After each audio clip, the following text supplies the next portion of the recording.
Welcome back to Yoga at the Wall. Today's yoga pose is a standing balance pose called Dancer. I almost always have students start taking this pose at the wall.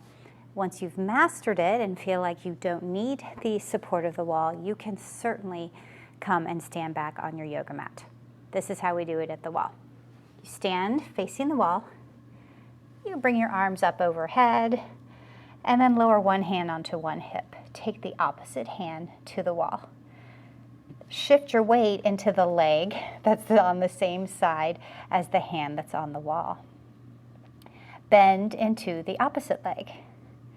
This can be your dancer pose.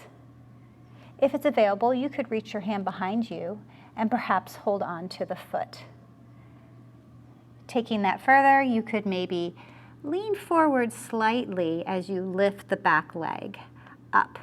Keep the legs drawing towards one another. That will give you a nice stretch to the top of the thigh of the bent leg.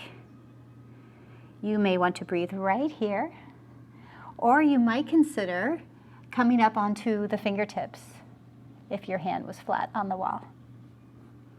If that seems like it's doable, maybe you lift your fingers off the wall. The wall's right there, so if that ends up becoming too much to stand without any support, you can place your hand right back on the wall.